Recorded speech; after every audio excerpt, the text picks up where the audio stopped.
മാം prayer വാട്ടെ. Good morning. Good morning, Good ma'am. morning, ma'am. Good morning, ma'am. Morning.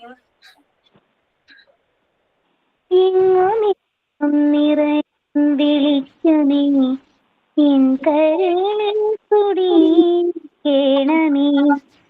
എന്റെ പാദം ഇടറാതിരിക്കുവാൻ എന്നും എന്നിൽ കൃപ ചൊരിയണമേ. പൂവിലൂറുന്ന പുഞ്ചിരി നീയല്ലോ, പുസ്തകം തരും ജ്ഞാനവും നീയല്ലോ, പുല്ലുമാടവും പൂവണി മേടയും തുല്യമായി തരും ശക്തിയും നീയല്ലോ. നല്ല ബുദ്ധിയായി നിന്റെ മനസ്സിലും, നല്ല വാണിയായി നാവിന്റെ തുമ്പിലും, നല്ല ചേരിയായി എന്നുടെ കയ്യിലും, നന്മയായി നീ നിറഞ്ഞിരിക്കണമേ. എങ്ങുമെങ്ങും നിറയും വെളിച്ചമേ, എൻ കരളിൽ കുടിയിരിക്കണമേ. Thank you ma'am. Okay. Then signing. ഞാനാണ് മാം. Good morning, ma'am. Good morning, friends. Today's class signing with a small story. The greedy dog. One day, a dog stole a piece of bone from a meat shop in the market. He grabbed the bone in his mouth and walked towards the home. On the way, he had to cross a small river. When he was crossing the bridge, he looked into the water current. His image has reflected in the water, but he thought it has another dog holding another piece of bone. The greedy dog wanted to grab that piece of bone also, so he opened his mouth to brag at him. And unfortunately, the bone in his mouth fell into the water and was carried away by the water current. The dog felt very sad for losing his food. This story is oral. Greediness bring a loss. Thank you. Sign. Welcome, ma'am, class. Our class. Thank you. Thank you. Thought, ma'am. Ah. Good morning, ma'am. Good morning, everyone. I am Fabina. Today's thought is silence and smile are two powerful tools. Smile to solve problems and silence to avoid problem. Thank you. Have a good day. Okay. ഓണമൊക്കെ എങ്ങനെയുണ്ടായിരുന്നു? ഓണം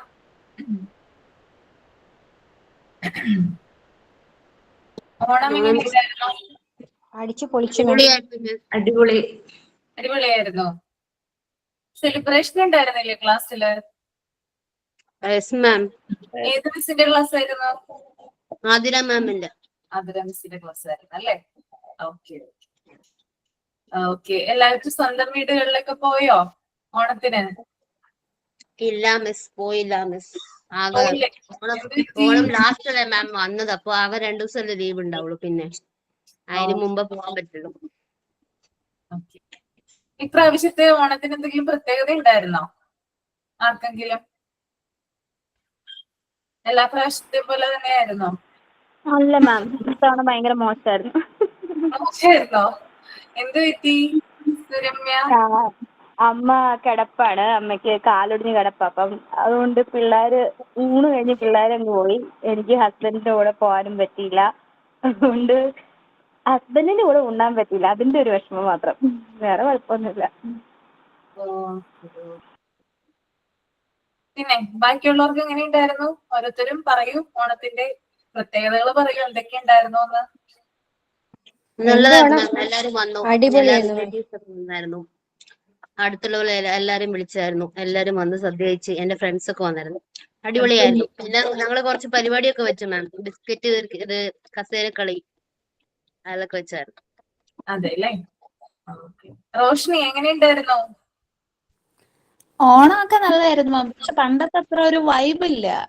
പണ്ടൊക്കെ ആവുമ്പോ നമ്മള് നല്ല ഒത്തിരി ക്ലബ്ബുകളിലൊക്കെ പോയി പരിപാടി പങ്കെടുക്കുകയൊക്കെ ചെയ്യും. ഇപ്പൊ അത്ര അങ്ങനെ ഇല്ലല്ലോ.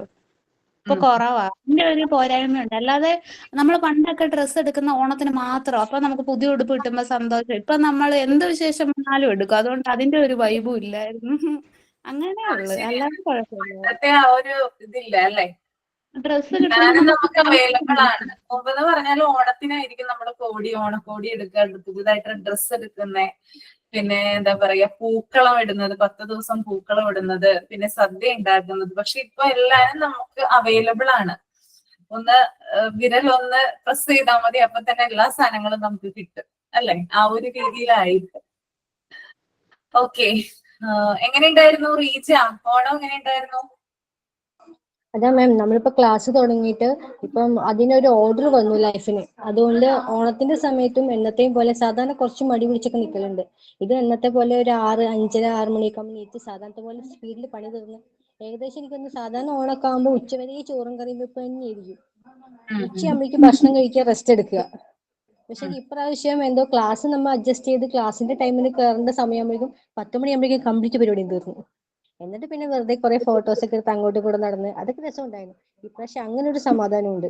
കുറച്ച് തിരക്ക് കുറവുള്ള പോലെ ഉണ്ടായിരുന്നു. അതെ അല്ലേ. ഓക്കെ. ഓണം സെലിബ്രേഷൻ അതായത് ഇവിടെ നടത്തുമ്പോൾ നിങ്ങൾ ക്ലാസ്സിൽ നടത്തിയില്ല, അതിന മിസ്സിന്റെ ക്ലാസ്സിൽ നടത്തിയപ്പോ എല്ലാരും സാരിയൊക്കെ കൊടുത്തായിരുന്നോ? എല്ലാരും എടുത്തായിരുന്നു. എല്ലാരും എടുത്തായിരുന്നു. എന്തൊക്കെ പരിപാടികൾ ഉണ്ടായിരുന്നു? തിരുവാതിരയോ, പിന്നെ സോങ്സ്, യെസ് മാം, ഓണപ്പാട്ട്, ഓണം സ്റ്റോറി, പിന്നെ പൂക്കളം, പിന്നെ വഞ്ചിപ്പാട്ട്, വഞ്ചിപ്പാട്ട്, പിന്നെ നാടൻ പാട്ട്. സുനന്ദയുടെ വക സ്പെഷ്യൽ ഡിഷ് ഓണത്തിന്റെ ഇത്. ആ ഓക്കെ. ഡിഷ് ഉണ്ടായിരുന്നു, ഡിഷ് ഉണ്ടാക്കി. പൂവട ഉണ്ട്. പൂവട ഉണ്ടാക്കി. അതെല്ലേ. ഓക്കെ ഓക്കെ, നന്നായിരുന്നു അല്ലേ അപ്പൊ? ഓക്കെ.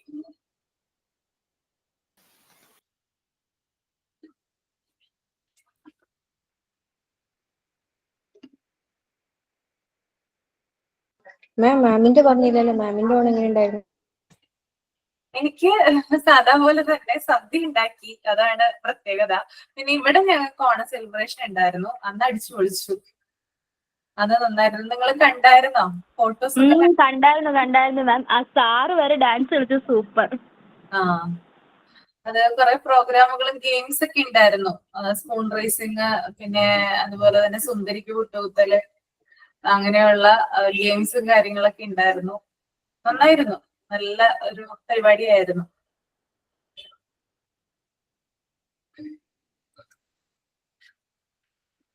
ഞങ്ങളെല്ലാം വെയിറ്റ് ചെയ്യാം മാം. അടുത്ത വർഷം വലിയൊരു സ്കൂളിലെ ചറവറ പിള്ളേരെ കൂടെ ഓണം ആഘോഷിക്കാൻ വേണ്ടിയിട്ട്. അതെ, എല്ലാവർക്കും അതിനുള്ള അവസരം ഉണ്ടാവട്ടെ. എല്ലാവർക്കും എന്താ പറയാ ഒരു സ്കൂളുകളിലെ ടീച്ചർമാരായിട്ട് കയറാൻ സാധിക്കട്ടെ എന്ന് ആശംസിക്കുന്നു കേട്ടോ. ഓക്കെ, എന്തായാലും ഉണ്ടാവും. എല്ലാവരും ഇവിടുന്ന് ഇറങ്ങുന്ന എല്ലാവർക്കും ജോലി കിട്ടുന്നുണ്ട്. അപ്പൊ നിങ്ങൾക്കും അതുപോലെ തന്നെ അടുത്ത വർഷം ആ ഒരു സമയം കുട്ടികളുടെ കൂടെ ഓണം സെലിബ്രേറ്റ് ചെയ്യാനുള്ള അവസരം ഉണ്ടാവും കേട്ടോ. മാം, ഞാൻ സെലിബ്രേറ്റ് ചെയ്തു. ഞാൻ പോയ സ്കൂളിൽ എന്നെ വിളിച്ചിട്ടുണ്ടായിരുന്നു. അതെയോ? അപ്പൊ പോയായിരുന്നു. എന്നിട്ട് ടീച്ചേഴ്സ് ഡേന്റെ ഗിഫ്റ്റ് ഒക്കെ എനിക്ക് കിട്ടി. എനിക്ക് ഒരു സാരിയാ തന്നവര്. സാരി തന്നല്ലേ? നല്ല അടിച്ചു പൊളിച്ചു മാം. പിള്ളേരുടെ കൂടെ ഒക്കെ നല്ല സദ്യയൊക്കെ കഴിച്ച് നല്ല ഇതായിരുന്നു. അതെ അല്ലേ. ഓക്കെ.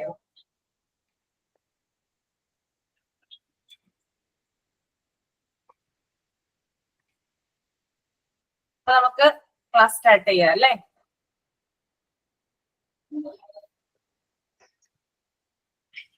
നമ്മൾ എവിടെ വരെയാണ് പറഞ്ഞു നിർത്തിയത്? എയർ പൊല്യൂഷൻ പറഞ്ഞായിരുന്നോ? ലാൻഡ് പൊല്യൂഷൻ, എയർ പൊല്യൂഷൻ വരെ പറഞ്ഞിട്ടുണ്ട്. എയർ പൊല്യൂഷൻ വരെ പറഞ്ഞിട്ടുണ്ട്. ഒരു സെക്കൻഡ് പറഞ്ഞില്ല. സെക്കൻഡ്.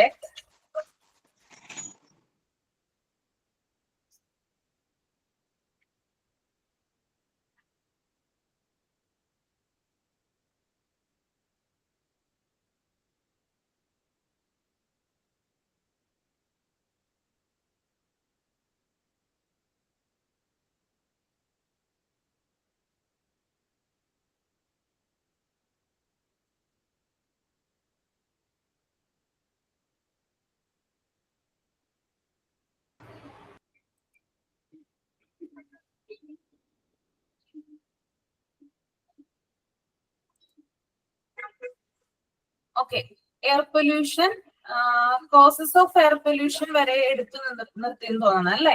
അവിടെയല്ലേ സ്റ്റോപ്പ് ചെയ്തത്? ഓക്കെ. അടുത്തത് കോൺസിക്വൻസസ് ഓഫ് എയർ പൊല്യൂഷൻ ആണ് കേട്ടോ. ഓക്കെ, ഒരാളൊന്ന് റീഡ് ചെയ്തേ. റോഷ്നി ഒന്ന് റീഡ് ചെയ്യാമോ? Yes, ma'am. Consequences of air pollution: effect of climate, effect on visibility, effect on agriculture, effect on man, effect on ozone layer, bad effect on vegetation, vegetation and life in water. സസ്യജാലങ്ങളാണ് കേട്ടോ. Okay, vegetation. Okay, അപ്പോ air പൊല്യൂഷന്റെ causes നമ്മൾ പറഞ്ഞു. Means of transport, industrialisation, അതുപോലെ fuel, use of insecticides, deforestation, lack of proper disposal of garbage. Okay, then ഇതിന്റെ consequences എന്ന് പറഞ്ഞാൽ ഇതിന്റെ പ്രത്യാഘാതങ്ങൾ എങ്ങനെയൊക്കെയാണ് ഇത് ബാധകമാകുന്നത്. അത് കുറേയധികം എന്താ പറയാ ഫാക്ടേഴ്സ് ഉണ്ട് അതിനകത്ത്. അപ്പൊ അതിനകത്ത് ആദ്യം വരുന്നത് എഫക്റ്റ് ഓഫ് ക്ലൈമറ്റിനെയാണ്, അതായത് കാലാവസ്ഥയെ പ്രതികൂലമായിട്ട് ബാധിക്കുന്നു. ഓക്കെ, എയർ പൊല്യൂഷൻ ഉണ്ടായിക്കഴിഞ്ഞാൽ, വായുമലിനീകരണം ഉണ്ടായിക്കഴിഞ്ഞാൽ അത് കാലാവസ്ഥയെ പ്രതികൂലമായിട്ട് ബാധിക്കുന്നു. Then effect on visibility. Okay, visibility means എന്താ ഉദ്ദേശിക്കുന്നത് ഇവിടെ? കാഴ്ചയാണോ മാം? കാഴ്ചയാണ് കേട്ടോ. കാഴ്ചയെ ബാധിക്കുന്നു എന്നാ പറയുന്നത് കേട്ടോ. ദെൻ എഫക്റ്റ് ഓൺ അഗ്രികൾച്ചർ, അതായത് കൃഷിയെ കൂടുതലായിട്ട് ബാധിക്കുന്നു. ദെൻ എഫക്റ്റ് ഓൺ മാൻ, മനുഷ്യനെ കൂടുതലായിട്ട് ബാധിക്കുന്നു. അതായത് പലതരത്തിലുള്ള അസുഖങ്ങൾ ഉണ്ടാകുന്നു അല്ലെ. ഇപ്പൊ ലങ്സ് പ്രോബ്ലം അല്ലെ, ശ്വാസതടസ്സം, അങ്ങനെയുള്ള കാര്യങ്ങളൊക്കെ കൂടുതലായിട്ട് ഉണ്ടാകുന്നു.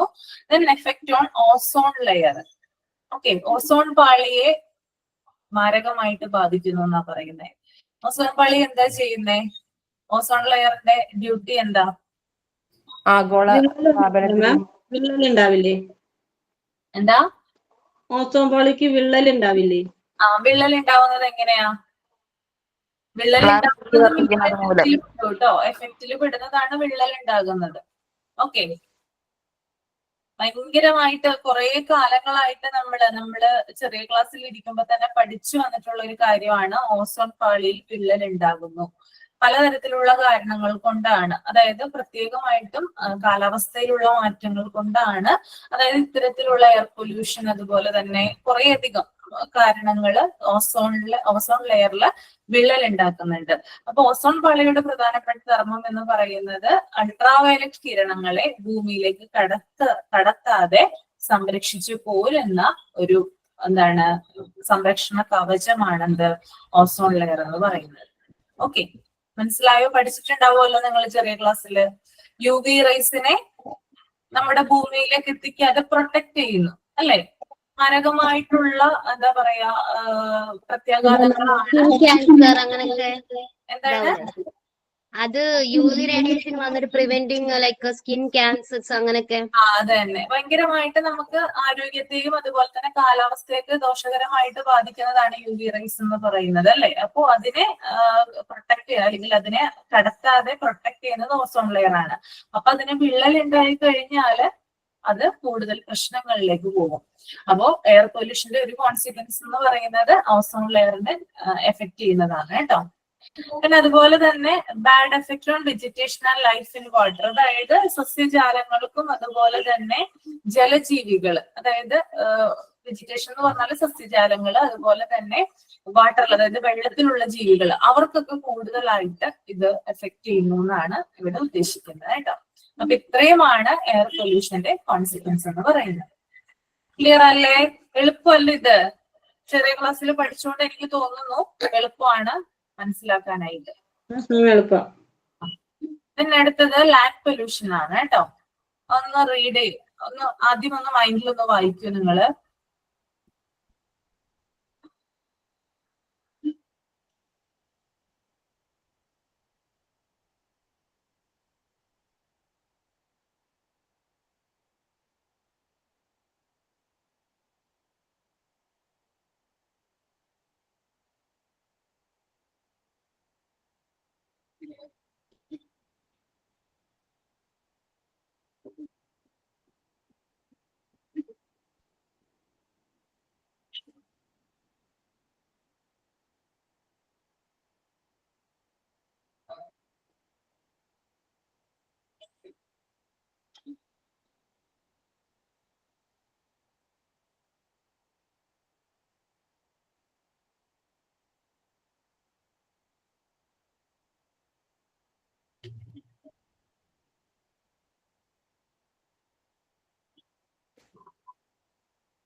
റീജ ഒന്ന് റീഡ് ചെയ്യാമോ ലാൻഡ് പൊല്യൂഷൻ?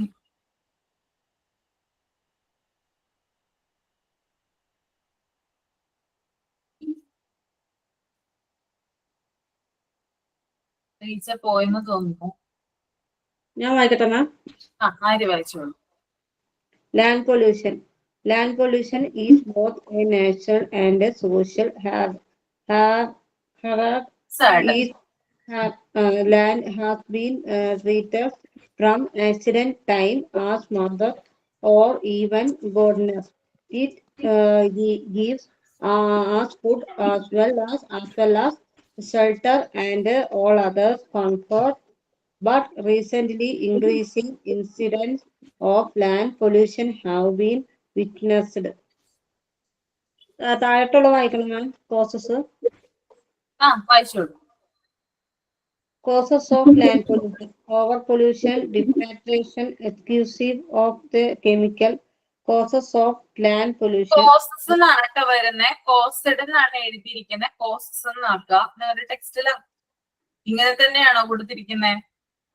ടെസ്റ്റില് കൊടുത്തേക്കുന്നത്. അതെ അല്ലേ? ഓക്കെ.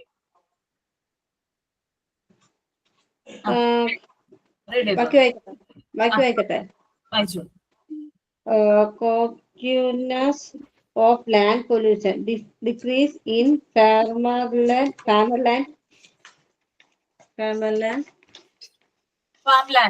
കൃഷിഭൂമി കേട്ടോ. farmlands. Decrease in facilities implements in the constitution of the atmosphere. Okay, ma'am. Ma'am, just a minute. Consequence of land pollution. The second point എന്താ മാം? പ്രിന്റ് ആയിട്ടില്ല, ശരിക്കും എനിക്ക് കേട്ടില്ല ആര്യ പറഞ്ഞത്. Decrease in farmland cultivation. Shifting of cultivation. എന്താണ് കേൾക്കുന്നില്ല? Shifting. Okay. SHIFT. Shifting of cultivation. കൃഷിയിലുള്ള വ്യത്യാസങ്ങൾ വരുന്നു. കൃഷി. ഓക്കെ, അപ്പൊ നമുക്ക് നോക്കാം. ലാൻഡ് പൊല്യൂഷൻ എന്ന് പറയുന്നത് എന്താ പറയാ, ബോത്ത്, അതായത് രണ്ടും ഉണ്ട് ഇതിനകത്ത്. നാച്ചുറൽ ആണ്, അതായത് പ്രകൃതിദത്തമായിട്ട് നാച്ചുറൽ ആയിട്ട് സംഭവിക്കാം, അല്ലെങ്കിൽ മനുഷ്യന്റേതായിട്ടുള്ള ചില കൈയടക്കങ്ങൾ, അല്ലെങ്കിൽ എന്താ പറയാ അവരുടെ ചില കാര്യങ്ങൾ കൊണ്ട്, അതായത് മനുഷ്യൻ ഉണ്ടാക്കുന്ന ചില പ്രശ്നങ്ങൾ കൊണ്ടും ലാൻഡ് പൊല്യൂഷൻ ഉണ്ടാകുക എന്ന് പറയുന്നുണ്ട്. അപ്പൊ നാച്ചുറൽ ആയിട്ടും സംഭവിക്കാം, അതുപോലെ തന്നെ ഒരു സെക്കൻഡ്.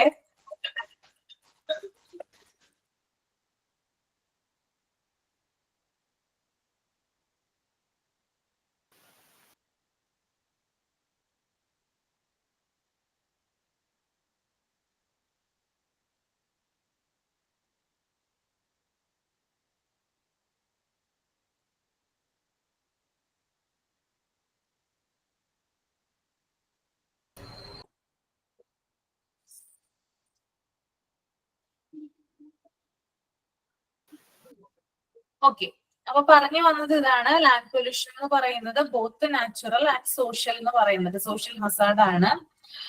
ഭൂമിയില്, അതായത് നമ്മൾ ജീവിക്കുന്ന ചുറ്റുപാട് അല്ലെങ്കിൽ ഭൂമിയിൽ അമിതമായിട്ടുള്ള പൊല്യൂഷൻ സംഭവിക്കുമ്പോൾ അതിനെയാണ് ലാൻഡ് പൊല്യൂഷൻ എന്ന് പറയുന്നത്. ഓക്കെ, ഭൂമിയിൽ കൂടുതലായിട്ട് പൊല്യൂഷൻ ഉണ്ടാകുമ്പോൾ അതിനെ ലാൻഡ് പൊല്യൂഷൻ എന്ന് പറയുന്നു. ഭൂമിയുടെ, അതായത് ലാൻഡ് എന്ന് പറയുന്നത് നമുക്ക് പലതരത്തിലുള്ള ബെനിഫിറ്റ്സ് നമുക്ക് ലാൻഡിൽ നിന്ന് കിട്ടുന്നുണ്ട് അല്ലെ? എന്തൊക്കെയാണ് ഭൂമി നമുക്ക് തരുന്നത്? ഒന്ന് പറഞ്ഞേ, എന്തൊക്കെ തരുന്നുണ്ട് ഭൂമി? അമൃത പറയൂ. അമൃത. വെള്ളം. വെള്ളം തരുന്നുണ്ട്. പിന്നെ ഓക്സിജൻ, ഫുഡ്, ഷെൽട്ടർ, പിന്നെ നാച്ചുറൽ റിസോഴ്സ്, റെയിൻ തരുന്നുണ്ട്. അങ്ങനെ പലയധികം കാര്യങ്ങള് ഭൂമിയിൽ നിന്നാണ് നമുക്ക് കിട്ടുന്നത് അല്ലെ? ഭൂമിയിലെ പോലെ വേറെ ഏതെങ്കിലും ഒരു പ്ലാനറ്റ് ഉണ്ടോ? ഗ്രഹമുണ്ടോ? അല്ലേ? ഭൂമിയോട് ഇതിന് സമമായിട്ട് ഏതെങ്കിലും വേറെ ഗ്രഹങ്ങൾ ഉണ്ടോ? ചൊവ്വ വെള്ളം കണ്ടെത്തിയിട്ടുണ്ടെന്ന് പറഞ്ഞിട്ടുണ്ടായിരുന്നില്ലേ? ഉണ്ട്, പക്ഷെ മനുഷ്യരാരും തന്നെ വസിച്ചിട്ടില്ല അവിടെ, അല്ലെ? മനുഷ്യരാരെങ്കിലും താമസിക്കുന്നുണ്ടോ? ജീവജാലങ്ങളുണ്ടോ? സസ്യങ്ങളുണ്ടോ? ഇല്ല. ഇല്ല മാം. മറ്റു പറയാൻ ജന്തുക്കളോ? പറ്റില്ല. ചില സമയത്ത് ചില ഗ്രഹങ്ങളിൽ ചിലപ്പോ ഇതുപോലെ ആരെങ്കിലും ഒക്കെ ഉണ്ടാവുകയാണെങ്കിലും നമ്മൾ എത്തിപ്പെടാൻ പറ്റാത്തതാണെങ്കിലും ഇതുവരെ കണ്ടെത്തിയിട്ടില്ല കേട്ടോ. ഇതുവരെ കണ്ടെത്തിയിട്ടില്ല. ഭൂമിക്ക് സമമായിട്ട് അല്ലെങ്കിൽ ഭൂമിയോട് സിമിലർ ആയിട്ട് നമുക്ക് മറ്റൊരു ഗ്രഹത്തിനെ കാണാനായിട്ട് സാധിക്കില്ല. ഓക്കെ, അപ്പൊ അത്രയധികം ഇമ്പോർട്ടൻസ് എന്തിനുണ്ട്? നമ്മുടെ എർത്തിനുണ്ട്, ഭൂമിക്ക് ഉണ്ട്. ഓക്കെ, നമ്മള് ഇതൊക്കെ നോക്കുമ്പോൾ സോളാർ സിസ്റ്റം ഒക്കെ നോക്കി കഴിയുമ്പോൾ നമുക്ക് ഭൂമിയുടെ ആ ഒരു പിക്ചർ നമുക്ക് വളരെ എന്തെന്നാ ഭൂമി അറിയപ്പെടുന്ന എന്ത് ഗ്രഹം എന്നാ? നീലഗ്രഹം. നീലഗ്രഹം എന്നാണ് അറിയപ്പെടുന്നത്, അല്ലെ?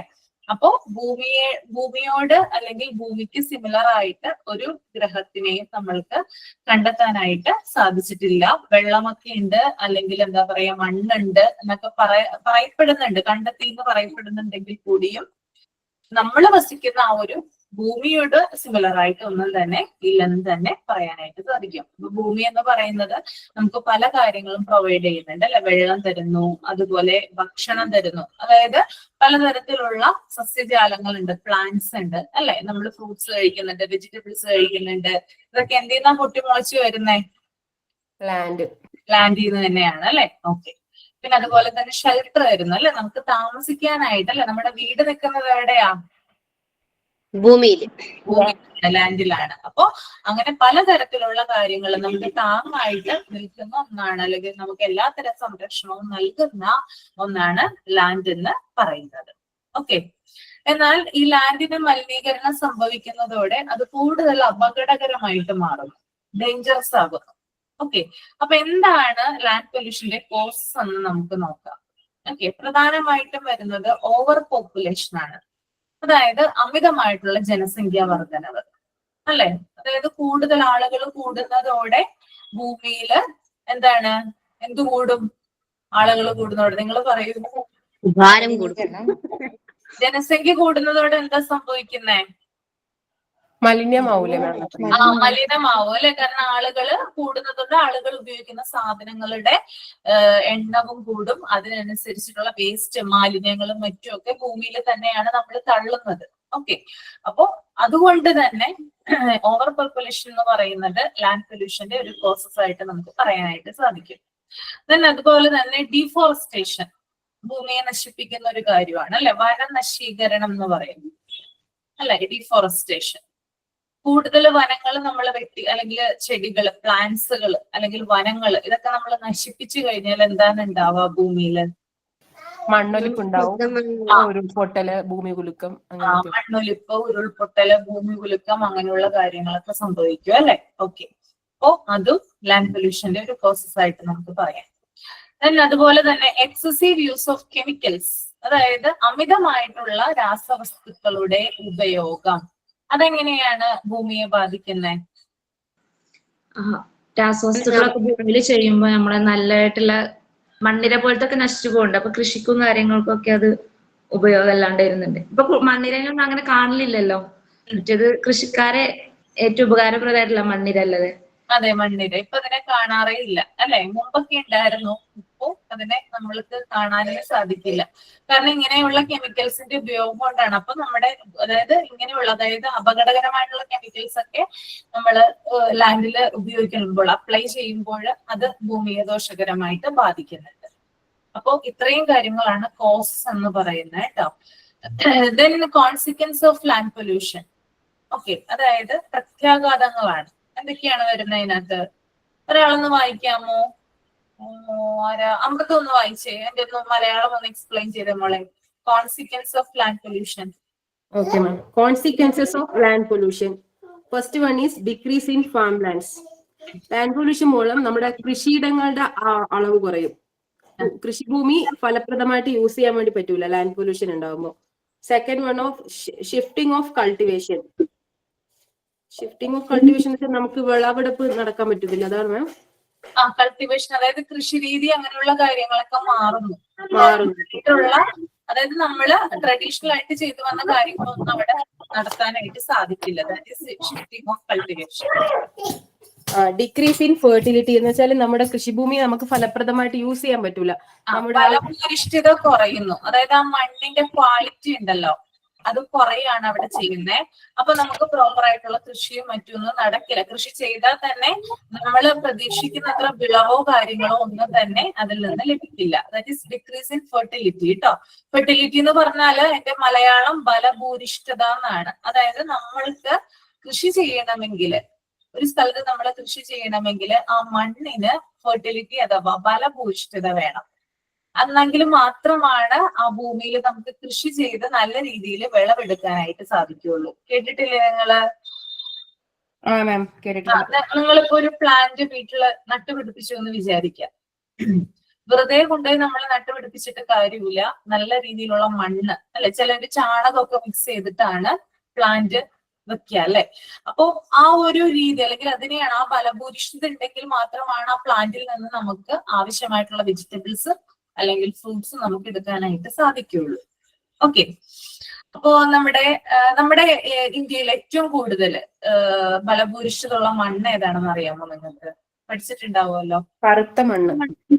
കറുത്ത മണ്ണാണോ? അല്ല, എക്കൽ മണ്ണാണ്. അലുവിയൽ സോയിൽ എന്ന് പറയും. കേട്ടിട്ടുണ്ടോ? എക്കൽ മണ്ണ് ഏറ്റവും കൂടുതലായിട്ട് എവിടെയാണ് കാണപ്പെടുന്ന അലുവിയൽ സോയിൽ? എക്കൽ മണ്ണ് തീരപ്രദേശങ്ങൾ അല്ല, തീരപ്രദേശത്തല്ല. ഒന്ന് ഓർത്ത് നോക്കിയേ, ആരും പഠിച്ചിട്ടില്ലേ?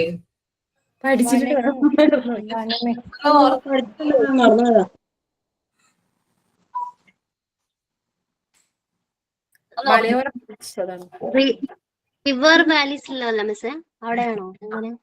റിവർ വാലീസില്, റിവർ വാലീസിലാണ് കൂടുതലായിട്ട് കാണപ്പെടുന്നത്.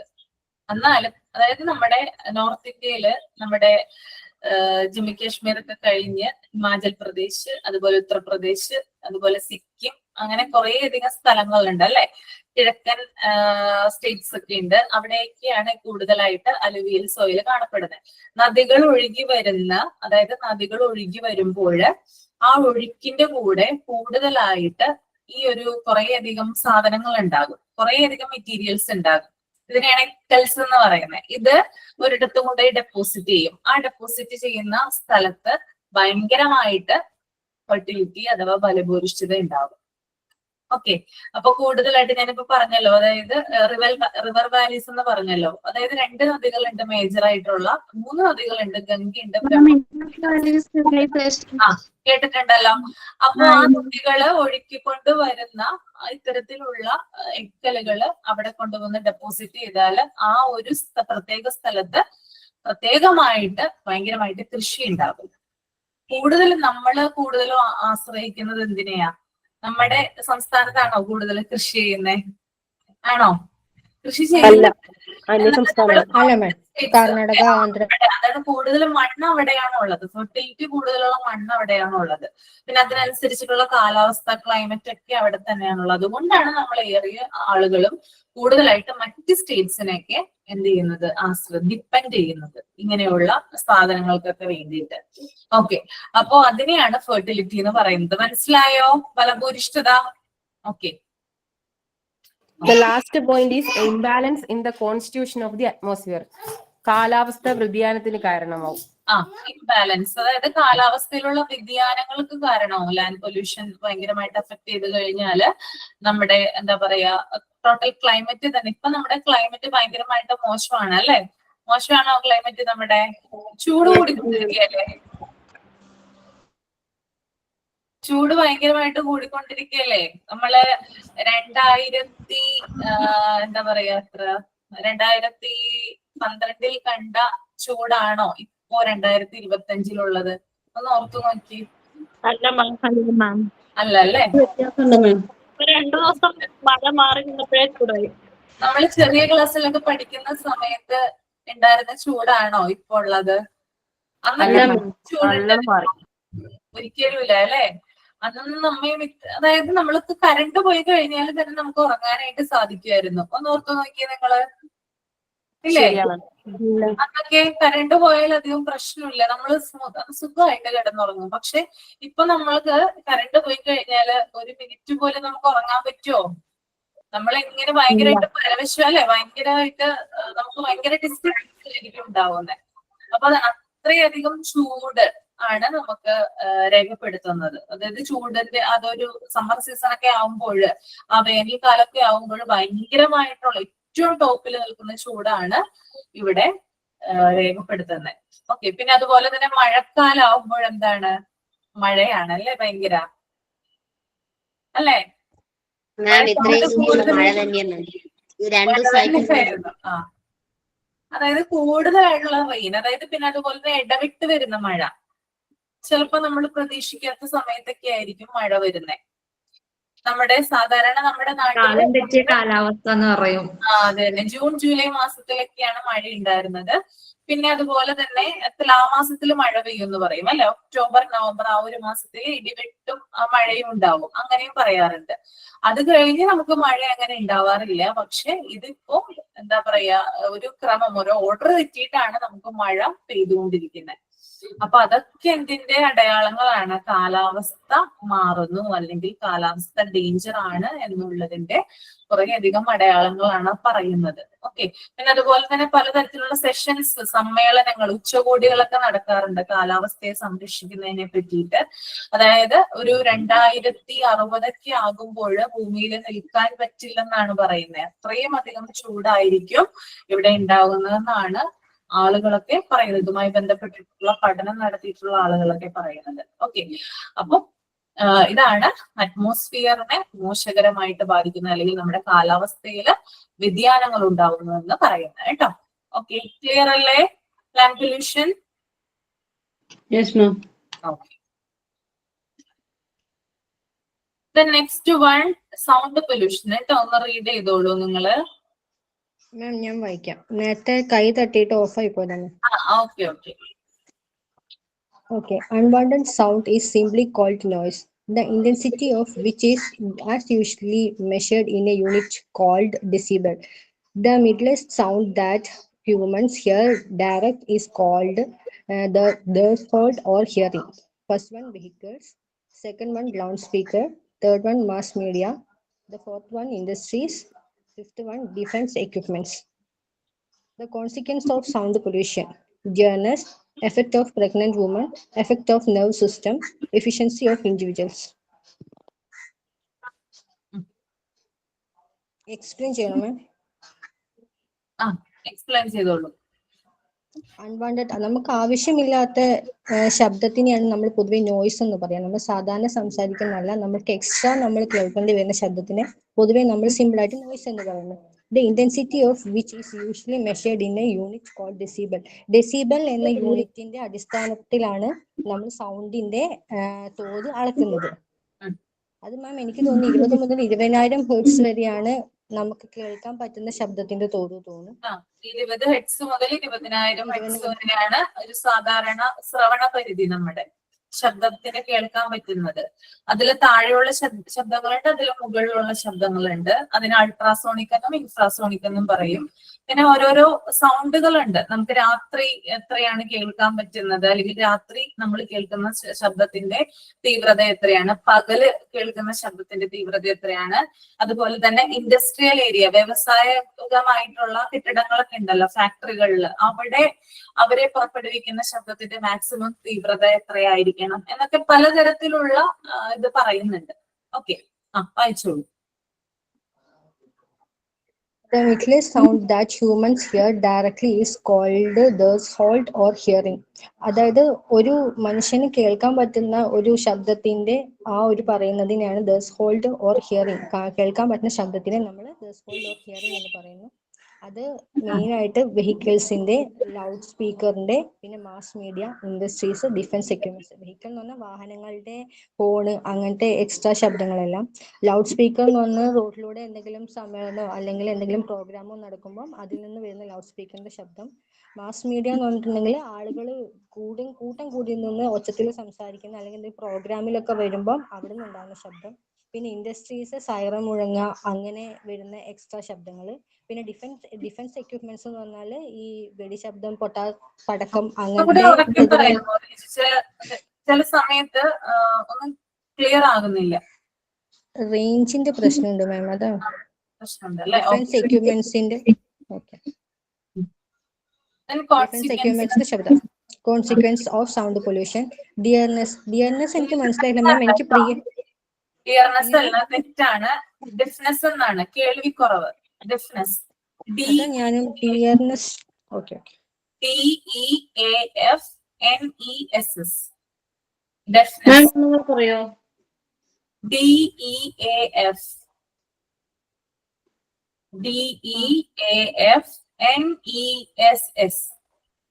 ഡെഫ്നെസ് കേട്ടോ, കേൾവിക്കുറവ്. മാം അതേപോലെ ആ മേലത്തെ പോയിന്റ് ഇല്ലേ, അതാ മൈൽഡസ്റ്റ് ആണോ മിഡിലസ്റ്റ് ആണോ മിസ്? അത് അതായത് മൈൽഡസ്റ്റ് അല്ലേ പറയുവാ? മിഡിലസ്റ്റ് ആണ് കേട്ടോ. എന്റെ തെറ്റാണെന്ന് അറിയില്ല, അതാ ചോദിച്ചത്. ഓക്കെ, അതൊന്ന് തിരുത്തിക്കോളൂ, മിഡിലസ്റ്റ് ആക്കിക്കോളൂ കേട്ടോ.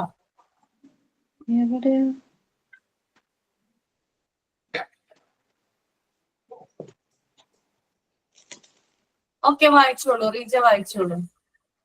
ഓക്കെ, ഡെഫ്നെസ് എന്ന് പറഞ്ഞാൽ കേൾവിക്കുറവ്. നമുക്ക് പൊതുവേ കേൾവിക്കുറവ് വരും. പിന്നെ എഫക്ട് ഓഫ് പ്രഗ്നന്റ് വുമൺ. എനിക്ക് തോന്നുന്നു ഗർഭിണികളെ അത് എനിക്ക് നല്ലോണം എഫക്ട് ചെയ്തൊരു കാര്യമാണ്. പ്രഗ്നന്റ് ആയ സമയത്ത് നമുക്കുള്ള ഒരു പ്രോഗ്രാം, ഞങ്ങളുടെ അടുത്ത് തെറാന്ന് പറഞ്ഞൊരു പ്രോഗ്രാം ഉണ്ടാവും. ആ സമയത്ത് ഈ കതിനെയൊക്കെ പൊട്ടില്ലേ, കതിനൊക്കെ പൊട്ടുമ്പോൾ വല്ലാത്ത ബുദ്ധിമുട്ടായിരിക്കും. നമുക്ക് നെഞ്ചിന്റെ ഉള്ളിൽ നിന്ന് ഒരു ടക് ടക് ടക് എന്ന് പറഞ്ഞൊരു ശബ്ദം വരും. അത് നമുക്ക് പ്രത്യക്ഷമായിട്ട് എനിക്ക് തോന്നുന്നു ഏറ്റവും കൂടുതൽ വരുന്നത് ആ സെക്കൻഡിൽ തന്നെ നമുക്ക് എഫക്ട് ചെയ്യുന്ന ഒരു ടൈപ്പ് പൊല്യൂഷനാണ് sound pollution. Third one is effect of nerve system. നമ്മുടെ നാഡി ഞരമ്പുകളെല്ലാം ഈ ഒച്ച പെട്ടെന്ന് ബാധിക്കും. എഫിഷ്യൻസി ഓഫ് ഇൻഡിവിജ്വൽസ് അതെന്ന് വെച്ചാൽ ഓരോരോ വ്യക്തികൾക്കും ഉണ്ടാകുന്ന പ്രശ്നങ്ങൾ.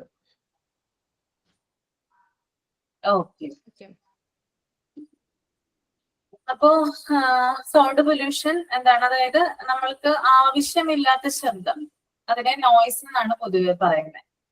ഓക്കെ, നമ്മൾക്ക് ആവശ്യത്തിന് നമ്മൾക്ക് സൗണ്ട് വേണം അല്ലെ? ഇപ്പൊ ഒരാളോട് ഒരു കാര്യം പറയാൻ, കമ്മ്യൂണിക്കേറ്റ് ചെയ്യാനായിട്ട് അല്ലെ? ഇപ്പൊ ഞാൻ നിങ്ങളെ പഠിപ്പിക്കുന്നുണ്ട്, ഇതൊക്കെ ശബ്ദം ഉപയോഗിച്ചിട്ടാണ് ചെയ്യുന്നത്. അതൊക്കെ ആവശ്യമുള്ളതാണ്. പക്ഷെ ആവശ്യത്തിൽ കൂടുതലായാല് അതിനെ നോയ്സ് എന്നാണ് വിളിക്കുന്നത്. ഈ നോയ്സ് ആണ് ശബ്ദ മലിനീകരണം അഥവാ സൗണ്ട് പൊല്യൂഷന് കാരണമാകുന്നത്. ഓക്കെ, അതുപോലെ തന്നെ സൗണ്ടിന്റെ തീവ്രത അല്ലെങ്കിൽ അതിന്റെ ഡെൻസിറ്റി നമ്മൾക്ക് ഡെസിബൽ എന്ന് വിളിക്കാം. അതായത് ശബ്ദം അളക്കുന്ന തീവ്രത എന്ന് പറയുന്നത് അതിന്റെ പേരാണ്, അതിന്റെ യൂണിറ്റിന്റെ പേരാണ് ഡെസിബൽ എന്ന് പറയുന്നത്. ചെറിയ ക്ലാസ്സിൽ ഫിസിക്സിലൊക്കെ പഠിച്ചിട്ടുണ്ടാവുമല്ലോ ഡെസിബൽ. ഓക്കെ, പിന്നെ അതുപോലെ തന്നെ ഈ പ്രധാനമായിട്ടും ഈ സൗണ്ട് പൊല്യൂഷന് കാരണമാകുന്ന കോസസ് ഒന്ന് വെഹിക്കിൾസ് ആണ്. നമുക്കറിയാം വാഹനങ്ങളുടെ അമിതമായിട്ടുള്ള ശബ്ദം അല്ലെ? ഭയങ്കരമായിട്ട് ഹോൺ അടിക്കുകയൊക്കെ ചെയ്യില്ലേ നമ്മൾ ബസ്സിലൊക്കെ പോകുന്ന സമയത്ത്? നിങ്ങൾ ശ്രദ്ധിച്ചിട്ടുണ്ടോ എന്ന് എനിക്കറിയില്ല, ഇല്ലേ? ഓവർടേക്ക് ചെയ്യാൻ വേണ്ടിയിട്ടൊക്കെ ഭയങ്കരമായിട്ട് ഹോൺ അടിക്കുന്നവരില്ലേ ഡ്രൈവേഴ്സ്? ശ്രദ്ധിച്ചിട്ടുണ്ടോ? അപ്പൊ നമുക്ക് ഭയങ്കര ഇറിറ്റേഷൻ തോന്നില്ലേ അത് കേട്ട് കഴിയുമ്പോ, ഇല്ലേ? ഓക്കെ, അതുപോലെ തന്നെ മറ്റു വാഹനങ്ങളുടെ ശബ്ദങ്ങള്, ഇതൊക്കെ സൗണ്ട് പൊല്യൂഷന് കാരണമാകുന്നതാണ്.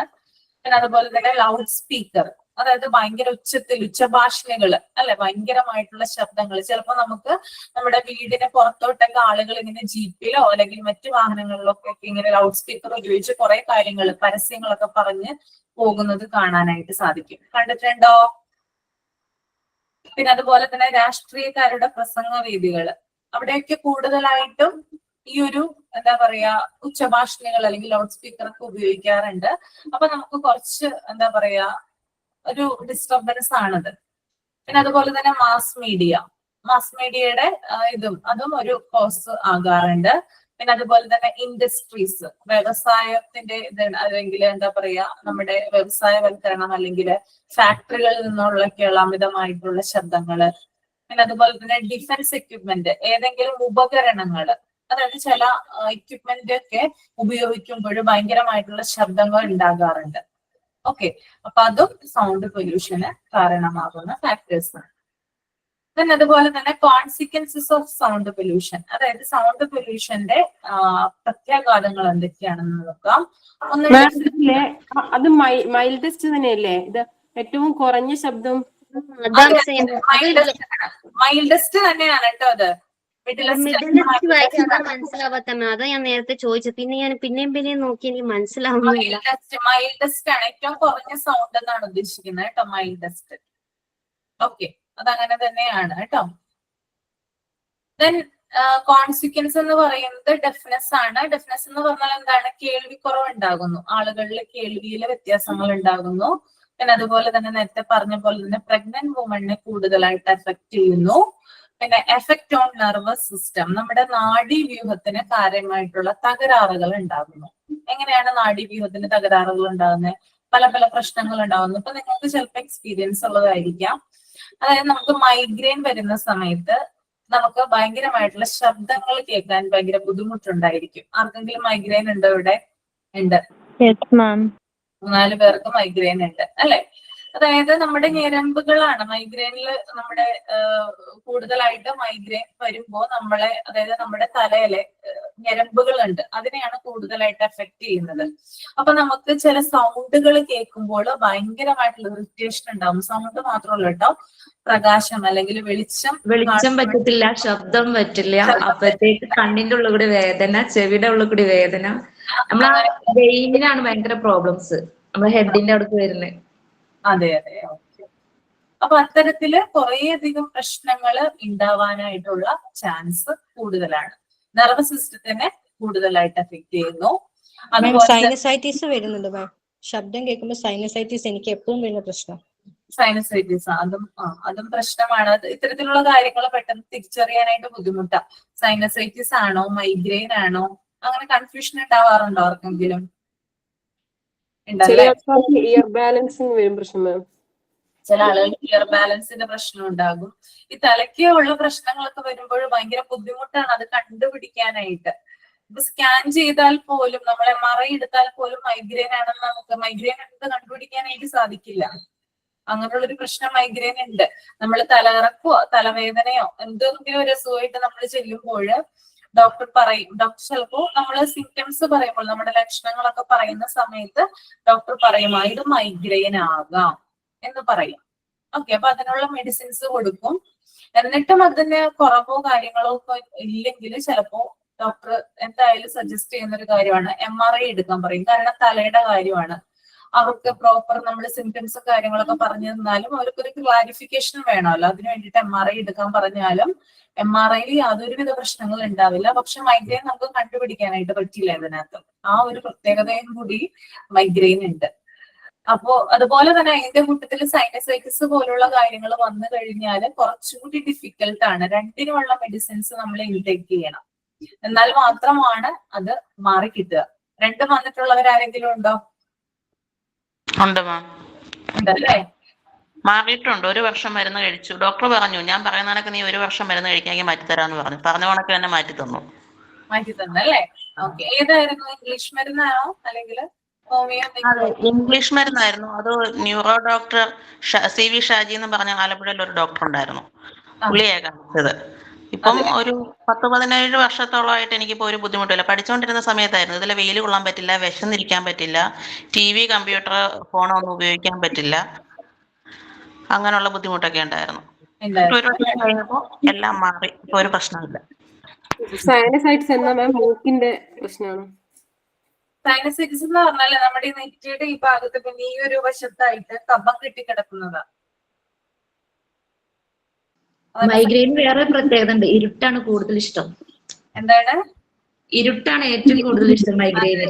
നമുക്ക് ഈ സൈനസൈറ്റിസും അതുപോലെ തന്നെ മൈഗ്രെയിനും വന്നാൽ ഏകദേശം സിമിലർ സിംറ്റംസ് ഒക്കെയാണ് കാണിക്കുക. പിന്നെ കൂടുതലായിട്ട് സൈനസൈറ്റിസ് ഐഡന്റിഫൈ ചെയ്യാനായിട്ട് ഈ ഭാഗത്ത് ഭയങ്കരമായിട്ടുള്ള വേദന ഉണ്ടാകും. ഈ പിരികത്തിന്റെ നടുക്കുള്ള ഭാഗത്തുണ്ടല്ലോ, അവിടെ ഭയങ്കരമായിട്ടുള്ള പെയിനും കാര്യങ്ങളൊക്കെ ഉണ്ടാവും. പിന്നെ ചില ഡോക്ടേഴ്സ് നമ്മുടെ മൂക്ക് പരിശോധിക്കും. ടോർച്ചൊക്കെ അടിച്ച് നോക്കുമ്പോൾ അവർക്ക് മനസ്സിലാവും അലർജിയുടെ പ്രശ്നങ്ങളൊക്കെ ഉണ്ടെങ്കിൽ സൈനസൈറ്റിസ് വരാൻ ഉള്ള കാരണങ്ങൾ കൂടുതലാണ്. ചില വ്യക്തികൾക്ക് ഈ ഭാഗത്ത് നിന്ന് നേരെ കീഴ്പോട്ട് കഫം ഇറങ്ങി ലങ്സിൽ വരും. അപ്പോഴാണ് കഫക്കെട്ട് ഉണ്ടാകുന്നത്.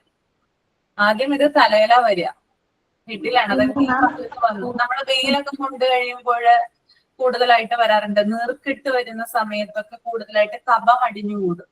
അപ്പോഴാണ് തലക്ക് പ്രശ്നം ഉണ്ടാവുന്നത്. അത് കീഴ്പോട്ട് ഇറക്കി കഴിഞ്ഞാൽ അത് കഫക്കെട്ട് അല്ലെങ്കിൽ ശ്വാസം മുട്ടായി മാറും. ഫുഡില് ശ്രദ്ധിക്കണം മിക്സ്. പാലുൽപ്പന്നങ്ങളൊന്നും കഴിക്കാൻ പാടില്ല. കോഫി, കാപ്പിപ്പൊടി ഇട്ടിട്ടുള്ള ഒരു സാധനങ്ങളും കഴിക്കാൻ പാടില്ല. അങ്ങനത്തെ കുറെ റെസ്ട്രിക്ഷൻ ഒക്കെ തന്നിട്ടുണ്ടായിരുന്നു. അതെല്ലാം ഒഴിവാക്കിയപ്പോ തന്നെ പകുതി ആശ്വാസമായിരുന്നു. തണുത്തത് പഴങ്കഞ്ഞിയൊക്കെ, പഴയ ചോറ്, ഐസ്ക്രീം അങ്ങനെയുള്ളതൊക്കെ ഒഴിവാക്കണമെന്ന് പറഞ്ഞിട്ടുണ്ടായിരുന്നു. വിശന്നിരിക്കാനായിട്ട് പാടില്ല, വിശന്ന് ഇരിക്കാൻ പാടില്ല. അതുപോലെ തന്നെ നേരത്തെ ധനുജ പറഞ്ഞ പോലെ തന്നെ വെയില് കൊള്ളാനായിട്ട് പാടില്ല. അതായത് നമ്മള് കറക്റ്റ് ആയിട്ട് സമയത്തിന് ഭക്ഷണം കഴിക്കുക. ഇപ്പൊ ചോറ് തന്നെ കഴിക്കണമെന്ന് എന്തെങ്കിലും നിർബന്ധമുണ്ടോ ധനുജ? അങ്ങനെ ഡയറ്റ് ഒക്കെ എടുക്കുന്നവരാണെങ്കിൽ അങ്ങനെ ഉണ്ടോ? ഇല്ല, അതൊന്നും ഇല്ല. വിശന്നിരിക്കാൻ പാടില്ല. വിശന്നിരുന്ന് കഴിഞ്ഞാല് ഉണ്ടാകും. അതുപോലെ വെയില് കൊണ്ട് കഴിഞ്ഞാൽ ഉണ്ടാകും. പിന്നെ ഉറക്കം ശരിയല്ലെങ്കിൽ അതും ഒരു പ്രശ്നമാണ്. ഉറക്കം പ്രോപ്പർ ആയിട്ട് ഉണ്ടാവണം. പിന്നെ ആവശ്യത്തിന് വെള്ളം കുടിക്കണം, ഹൈഡ്രേറ്റ് ആയിട്ടിരിക്കണം. അത്തരത്തിലുള്ള കാര്യങ്ങളൊക്കെ നോക്കിക്കഴിഞ്ഞാൽ നമുക്ക് ഒരുവിധം അസുഖങ്ങളെ പ്രിവെന്റ് ചെയ്യാം. നമ്മൾ ആഹാരത്തിലും എക്സസൈസിലും ശ്രദ്ധിച്ചാൽ നമ്മുടെ ഭൂരിഭാഗം പ്രശ്നങ്ങളും ഇതുപോലെ ഒഴിവാക്കാൻ പറഞ്ഞിട്ടുണ്ടായിരുന്നു. അതെ അതെ, മെയിനായിട്ട് രാവിലെ കാലത്ത് 7 മണിയുടെ മുമ്പേ കുളിക്കാൻ പറഞ്ഞു എന്നോട്. എനിക്ക് മൈഗ്രെയിൻ ഉണ്ട്. ഞാൻ ഇപ്പൊ ഒരു ആയുർവേദിക്ക കാണിക്കുന്ന ഒരു തലയിലൊരു എണ്ണ ഇട്ടിട്ടുള്ള ട്രീറ്റ്മെന്റാ ഇപ്പൊ 1 month ആയി ചെയ്തോണ്ടിരിക്കണേ. അപ്പൊ അവിടുന്ന് പറഞ്ഞിട്ടുണ്ടായിരുന്നു കാലത്ത് 7 മണിയുടെ മുന്നേ എണീറ്റ് കുളിക്കണം. ഫ്രീ ആയിട്ട് നമ്മളെ ബോഡി എപ്പോഴും ഫ്രീ ആയിട്ട് കൊണ്ടുനടക്കാൻ പറയും. ടെൻഷനോ അങ്ങനെ വേറെ വേണ്ടാത്ത ആലോചന കാര്യങ്ങളോ ഒന്നും കൊടുക്കാതെ മനസ്സും ശരീരമൊക്കെ ഫ്രീ ആയിട്ട് ഇരിക്കാൻ പറയും. സ്ട്രെസ് കൂടുമ്പോഴാത്രേ നമുക്ക് പ്രഷർ അടിക്കും, ഇങ്ങനെ ബ്ലഡില് തലവേദന ആയിട്ട് വരുന്നത്. നമ്മൾ സ്ട്രെസ്സേ ചെയ്യരുത്, ബോഡി ഫ്രീ ആയിട്ട് കൊണ്ടുനടന്ന ഒരുവിധം മൈഗ്രെയിന് കുറയുമെന്ന് പറഞ്ഞിട്ടുണ്ടായിരുന്നു അവര്. ടീച്ചർ ഫസ്റ്റ് പോയിന്റ് ഡിയർനെസ് എന്നുണ്ട്, കേൾവിക്കുറവുന്നുണ്ട്. വാക്കിന്റെ സ്പെല്ലിംഗ് ഒന്നുകൂടെ പറയാൻ ടീച്ചർ. സ്പെല്ലിംഗ് ആണോ? DEAF NESS.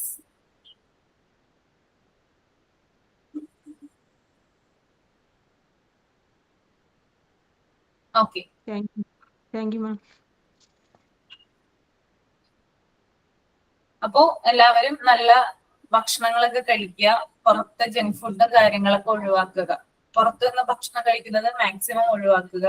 വീട്ടിൽ തന്നെയുള്ള ആഹാരങ്ങള്, അതും ബാലൻസ്ഡ് ആയിട്ടുള്ള ഡയറ്റ് എടുത്ത് നല്ല രീതിയിൽ എക്സസൈസ് ഒക്കെ ചെയ്ത് കഴിഞ്ഞാല് നമുക്ക് ഒരുവിധം രോഗങ്ങളെ പ്രിവെന്റ് ചെയ്യാനായിട്ട് പറ്റും. പറ്റില്ലേ? പറ്റും കേട്ടോ. ഇപ്പൊ ചില ആളുകള് ഡോക്ടേഴ്സിനൊക്കെ കാണിക്കാറുണ്ട് ചില ഹെൽത്ത് ഇഷ്യൂസ് ഒക്കെ ആയിട്ട്. അപ്പോൾ അവര് പറയുന്ന ഒരു കാര്യമാണ് വെയിറ്റ് കുറക്കുക എന്നുള്ളത്. കേൾക്കാറുണ്ടോ? വെയിറ്റ് കുറക്കാനായിട്ട് പറയും. അതായത് വെയിറ്റ് കുറച്ച് കഴിഞ്ഞാല്, അതായത് നമ്മള് സ്ത്രീകളുടെ പ്രത്യേകത എന്ന് പറഞ്ഞാൽ 30s കഴിയുമ്പോൾ, 30 കഴിയുമ്പോൾ, ഒരു 35 അല്ലെങ്കിൽ 30-35 ഇടയില് നമുക്ക് ധാരാളം ഹോർമോണൽ ഇഷ്യൂസ് ഉണ്ടാകും, ധാരാളം വേരിയേഷൻസ് ഉണ്ടാകും, ഭയങ്കരമായിട്ട് ഇംബാലൻസ്. കാരണം നമ്മുടെ ശരീരം വേറൊരു രീതിയിലും കൺവേർട്ട് ചെയ്യാണ്.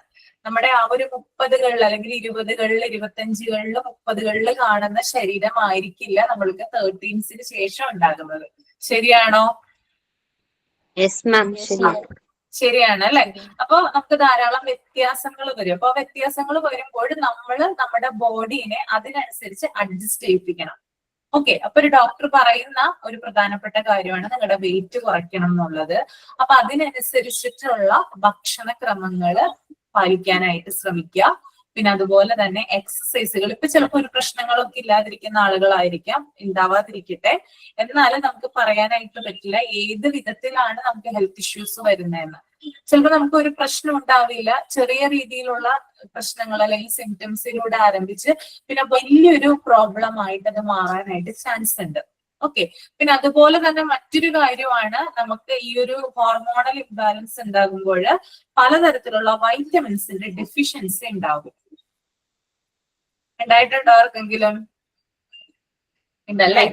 ഡെഫിഷ്യൻസി ഒക്കെ അതെ അതെ, വൈറ്റമിൻ ഡിയുടെ ഡെഫിഷ്യൻസി ഉണ്ടാകും. അതായത് D3, അതുപോലെ B1, പിന്നെ കാൽസ്യം, അയൺ, ഇതിന്റെയൊക്കെ ഡെഫിഷ്യൻസി നമ്മുടെ ശരീരത്തിൽ കാണാനായിട്ട് സാധിക്കും. പിന്നെ മസിൽ ലോസ് ഉണ്ടാകും. അത് ഏറ്റവും പ്രധാനപ്പെട്ട ഒരു കാര്യമാണ്. നമ്മുടെ മസിൽ ഭയങ്കരമായിട്ട് വീക്ക് ആവും. കിതപ്പുണ്ടായിരിക്കും. ഞാൻ ഇച്ചിരി തടിയുള്ള ആളാണ്, എനിക്ക് അലർജി ഉണ്ട്. ഡോക്ടറിനോട് ലങ്സിന് ഇച്ചിരി പ്രോബ്ലം ഉണ്ട്. ഡോക്ടർ കണ്ടു എന്നോട് പറഞ്ഞു നീന്തൽ അറിയോ ചോദിച്ചു. അവൻ പറഞ്ഞു അറിയാ പറഞ്ഞു. വീട്ടില് കൊണ്ടുണ്ടായിരുന്നു, തറവാട്ടിലുണ്ട്, എന്നും രാവിലെയും വൈകുന്നേരം ഏറ്റവും ബെസ്റ്റ് എക്സസൈസ് ആണ്, അത് മാത്രം ചെയ്താൽ മതി, തടി നന്നായിട്ട് കുറക്ക്. അതെ അതെ.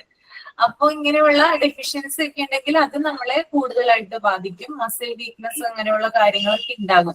അപ്പൊ അതൊക്കെ പ്രിവെന്റ് ചെയ്യുന്നതിന് വേണ്ടിയിട്ട് നമ്മുടെ മസിലൊക്കെ ടൈറ്റ് ആവുന്നതിന് വേണ്ടിയിട്ടാണ് എക്സസൈസുകളും മറ്റൊക്കെ ചെയ്യുന്നതെന്ന് ഡോക്ടേഴ്സ് പറയുന്നത്. അതുപോലെ തന്നെ നല്ല രീതിയിലുള്ള ഫുഡുകൾ, അതായത് മോശമായിട്ടുള്ള, അതായത് നമുക്ക് പറ്റാത്ത, അതായത് കലോറിയൊക്കെ കൂടിയിട്ടുള്ള ഫുഡുകളൊക്കെ കഴിച്ചു കഴിഞ്ഞാൽ നമുക്കത് തീരെ പറ്റില്ല അല്ലെ, അതായത് കൂടുതൽ ദോഷകരമായിട്ട് മാറും. അപ്പൊ അതിനെ പ്രിവെന്റ് ചെയ്യുന്നതിന് വേണ്ടിയിട്ട് ഇത്തരത്തിലെ എക്സസൈസ് പ്ലസ് ഒരു ബാലൻസ്ഡ് ആയിട്ട് ഫോളോ ചെയ്താൽ മതിയാവും കേട്ടോ. ഒരുവിധം എല്ലാ രോഗങ്ങളിൽ നിന്നും, ലൈഫ് സ്റ്റൈൽ ഡിസീസസ് ആണ് ഈ പറഞ്ഞ മൈഗ്രെയിൻ ആയാലും അതുപോലെ തന്നെ എല്ലാ കാര്യങ്ങളും. അപ്പൊ അത് നമുക്ക് പ്രിവെന്റ് ചെയ്യാനായിട്ട് സാധിക്കും. Okay, next one, radiation pollution.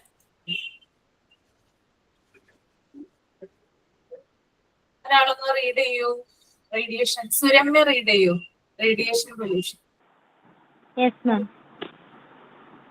Radiation pollution. Radioactive materials are most toxic as compared to organic poisons. Nuclear war materials, test explosions, working of power plants, and the use of radio isotopes in medicines. Industry and research are the main sources of radioactive pollution that could threaten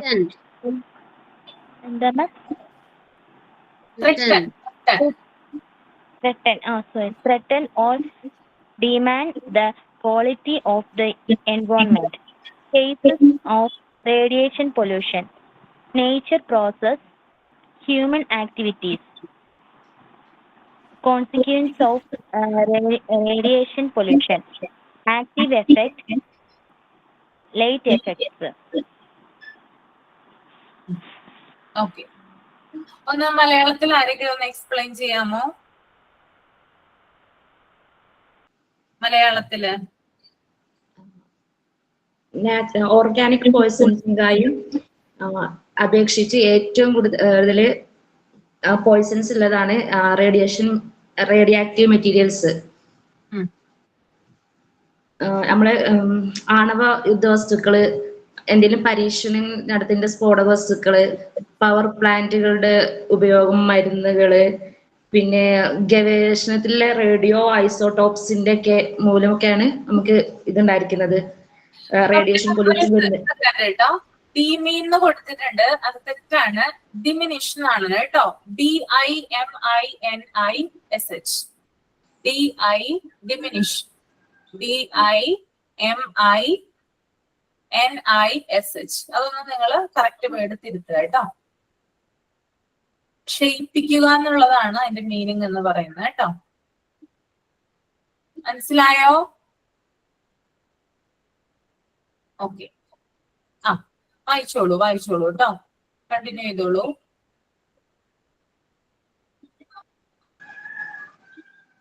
അതിന്റെ കാരണങ്ങൾ എന്താ, natural പ്രോസസ്സും മനുഷ്യരെ പ്രവർത്തനങ്ങളും മൂലമാണ്. പിന്നെ അതിന്റെ ഫലങ്ങൾ എന്താന്ന് എനിക്ക് മനസ്സിലായില്ല. ആക്റ്റീവ് എഫക്ട്സും ലൈറ്റ് എഫക്ട്സും എന്താന്ന് അറിയില്ല. അത് പെട്ടെന്നുണ്ടാകുന്ന പ്രത്യാഘാതങ്ങളും പിന്നെ വളരെ മന്ദഗതിയിൽ പതുക്കെ സ്ലോ ആയിട്ട് ഉണ്ടാകുന്ന എഫക്ട്സുകളുമാണ് അവിടെ പറയുന്നത് കേട്ടോ. 2 തരം. മനസ്സിലായോ? ഞാനിത് ഡീറ്റെയിൽ ആയിട്ട് പറഞ്ഞുതരാം കേട്ടോ. നെക്സ്റ്റ് ക്ലാസ്സിൽ പറഞ്ഞുതരാം. അടുത്ത ക്ലാസ്സിൽ വരുമ്പോൾ ഒരു കാര്യം ചെയ്യാം. അടുത്ത ക്ലാസ് എന്ന് പറയുമ്പോൾ വെള്ളിയാഴ്ച ഞാനായിരിക്കും നിങ്ങൾക്ക് ഉണ്ടാവുന്നേ. അപർണ മിസ്സിന്റെ ക്ലാസ്സിൽ ഞാനായിരിക്കും. ജോസ് സാറാന്ന് പറഞ്ഞോ? ഇന്നലെ ക്ലാസ്സിൽ പറഞ്ഞായിരുന്നു, മിഞ്ഞാത്തെ ക്ലാസ്സിൽ പറഞ്ഞായിരുന്നോ? നോക്കട്ടെ കേട്ടോ, ചിലപ്പോ ഞാനായിരിക്കും. ഓക്കെ, എന്തായാലും നിങ്ങൾ ഒരു കാര്യം ചെയ്തിട്ട് വരിക, പോസ്റ്റർ തയ്യാറാക്കി കൊണ്ടുവരിക കേട്ടോ എൻവയോൺമെന്റിനെ കുറിച്ച്. പോസ്റ്റ് എങ്ങനെ മിസ് ചാർട്ടിലാണോ? ചാർട്ട് പേപ്പറിൽ ചെയ്താലും A4 മതി. A4 A4 മതി. മലയാളത്തിലാണ്. എൻവയൺമെന്റ് ഇംഗ്ലീഷില് നിങ്ങൾ കുട്ടികൾക്കൊക്കെ റെഡിയാക്കി കൊടുത്തിട്ടുണ്ടാവുമല്ലോ എൻവയൺമെന്റിനെ കുറിച്ച്, പൊല്യൂഷൻ, സേവ് നേച്ചർ എന്നൊക്കെ പറഞ്ഞ് കുറേയധികം പോസ്റ്ററുകളും മറ്റുമൊക്കെ പ്ലക്കാർഡുകളും മറ്റുമൊക്കെ ഉണ്ടാക്കിയിട്ടുണ്ടാവില്ലേ? അപ്പോ അതുപോലെ ഒരു 5 എണ്ണം പ്രിപ്പയർ ചെയ്തുകൊണ്ട് വരിക കേട്ടോ. ഇപ്പൊ നമ്മള് റേഡിയേഷൻ പൊല്യൂഷൻ കംപ്ലീറ്റ് ചെയ്തിട്ടില്ല. സൗണ്ട് പൊല്യൂഷനെ കുറിച്ച് എഴുതുക, അതുപോലെ തന്നെ land pollution, air pollution, environment pollution. അപ്പൊ അതിനെ കുറിച്ച് പിന്നെ മാം ഇതൊക്കെ സെപ്പറേറ്റ് ആണ്. 5 സെപ്പറേറ്റ് ആയിട്ട് എഴുതാം. കോമൺ ആയിട്ട് നിങ്ങൾക്ക് എഴുതാം, അതുപോലെ തന്നെ സെപ്പറേറ്റ് ആയിട്ട് എഴുതാം കേട്ടോ. 4 എണ്ണം ഞാൻ പഠിപ്പിച്ചിട്ടുണ്ട്, അതിനെ കുറിച്ച് എഴുതാം. പിന്നെ കോമൺ ആയിട്ട് ഒരു പോസ്റ്റർ തയ്യാറാക്കണമെങ്കിൽ അതിന്റെ പോസ്റ്റർ തയ്യാറാക്കുക. ഓക്കെ, അപ്പൊ ഇത് ആക്ടിവിറ്റി ആണ്. മാം പറഞ്ഞു ഇപ്പൊ പോസ്റ്റർ തയ്യാറാക്കണം എന്നില്ലേ? അപ്പൊ ഓരോന്നിനെ കുറിച്ചുള്ള ഓരോ പോസ്റ്റർ ആക്കി ചെയ്താൽ മതിയോ ചാർട്ടയില്? മതി, സെപ്പറേറ്റ് ആയിട്ട്. ഞാനിപ്പോ ഇത്രയും പഠിപ്പിച്ചില്ലേ നിങ്ങളെ, അതിനനുസരിച്ച് നിങ്ങൾ എഴുതിയാൽ മതി കേട്ടോ. Okay ma'am. അപ്പോ പിക്ചറൊക്കെ ആഡ് ചെയ്യുന്നുണ്ടെങ്കിൽ വളരെ നല്ലതാണ്. എല്ലാവരും ചെയ്തിട്ട് വരൂ. അടുത്ത ക്ലാസ്സിൽ ഞാൻ എല്ലാവരുടെയും നോക്കുന്നതാണ് കേട്ടോ. മിക്കവാറും ഞാൻ തന്നെയായിരിക്കും ഫ്രൈഡേ. എനിക്ക് ഇന്നലെയാണ് ഇൻഫോർമേഷൻ കിട്ടിയത്, അതുകൊണ്ടാണ് പറയുന്നത് കേട്ടോ. ഇനി വല്ല വ്യത്യാസം ഉണ്ടെങ്കിൽ ചിലപ്പോൾ സാറായിരിക്കാം. അപ്പൊ എന്തായാലും നിങ്ങൾ വെള്ളിയാഴ്ചത്തേക്കൊന്ന് റെഡി ആക്കിയിട്ട് വരിക. ഓക്കെ അല്ലേ എല്ലാവർക്കും? മാം ഈ ഫ്രൈഡേ ആണോ? ഈ ഫ്രൈഡേ നാളല്ല മറ്റന്നാ? മറ്റന്നാ. ഓ ഓക്കെ ഓക്കെ, അപ്പൊ വൈൻഡപ്പ് ചെയ്തോട്ടെ, സൈൻ ഔട്ട് ചെയ്തോളൂ കേട്ടോ. Okay. First of all, thank you, Ashwini ma'am, for the wonderful class. And I'm going to sign out the class with a goodbye song. Goodbye, everybody. We had a good day. Goodbye, everybody. It's time to say goodbye to my teacher. Goodbye to my friends. Goodbye, everybody, till I see you again. Thank you all. Have a great day. Thank you, ma'am. Okay, thank you so much. Thank you, ma'am. Thank Thank you. you, ma'am. Thank you. Thank you ma'am.